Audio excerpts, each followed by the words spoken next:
नमस्कार संपूर्ण किचन में आपण मानक बहुत बहुत स्वागत। पियाज संडारे तो आपण माने बहुत सारा आइटम बने की खाई आ बहुत सारा मसला मसली देकी भी बनै थिबे, किंतु एमिति केबे बनैचंती कि पूरा साधा सीधा सिंपल वे रे आ बहुत ही कम टाइम रे।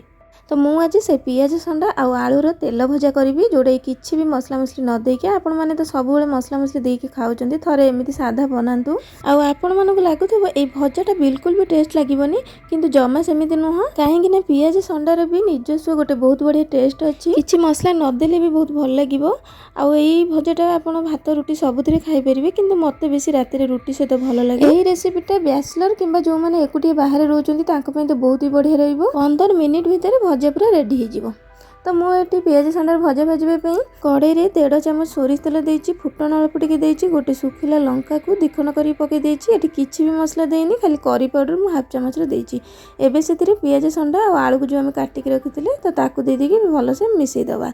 पियाज संडा को एमिति लंबा लंबा करी काटिबे, खाइला बेले बहुत बढ़िया लागिबो। तो मिक्स करी दबा। एबे सेतिरे हळदी गुंड हाफ चामच रे आ लूण स्वाद अनुसार पके देबा। पकेकी मिसई दबा। मिसई नेकी गोटे घोड़णी घोड़े दबा। घोड़े की लो फ्लेम रे आमे ताको 5-6 मिनिट पर्यंत एमती सिझिबा को छाड़िबा। 5 मिनिट पर ये घोरा काढ़ी देखुची देखंतु ये जो पियाज संडा बेसी मौलिनी, कहीं एटा जो आम मार्केट रू आनी बहुत मोटा मोटा थिला आ घर भी रही जाइतिला, टिके पाकल हो जाइतिला। आपण जदी बारी रे लगौचंदी किंबा निजे पाळ रे करूचंदी से संडाटा बेसी नरम थाए आ बहुत टेस्टी भी लगे आ शीघ्र मौली भी जाए। किंतु एठी मु आउ ताको घोड़ेबिनी, आउ 5-7 मिनिट मु ताको एमिति भाजीबी। एबे आलू आउ संडा हमर पूरा 70-80% सिझी गलानी। आमे भाजीबा भितर आउ जहा थिबो सिझी जिवो आ पोडपोडिया भी हे जिवो।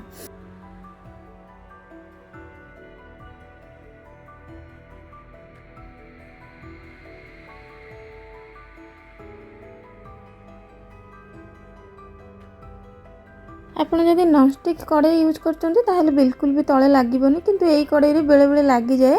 आलूटा सिझी गले कड़ाई रे एमिति लागी जाए बेले बेले। तो आपण एमिति कड़िका रे कोरी कोरी की एमिति भाजी नेबे। आ जदि न करिवे ताहले सेटा पोड़ी जिवो, गैस भी बढ़ाई देले भी पोड़ी जिवो। गैस को पूरा लो करिकी एमिति कोरी कोरी करिकी भाजी नेबे।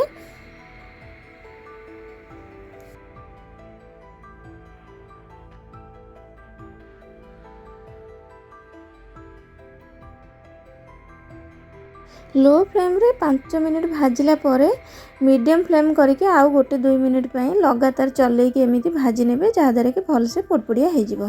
तो एठी देखंतु कलर भी केते चेंज हे छै, भल पोडपोडिया हो जाइछि। तो एबे रेडी हे गेला हमर अति सहज रे बहुत कम टाइम रे बिना मसला रे प्रस्तुत पियाज संडार भजा। जदि आपण सब बेले मसला मसली खाई कि बोर हे गेलेनी, किछि सादा खाइबा को चाहउचंदी किंबा आपण पाखे टाइम नाही, ताहले एई भजा को थरे निश्चय बनांतु। आ एई भजाटा एते सहज जे जे माने रोसई शिखि नथिबे से माने भी आराम से बनै नेबे। तो रहिली नमस्कार, जय जगन्नाथ।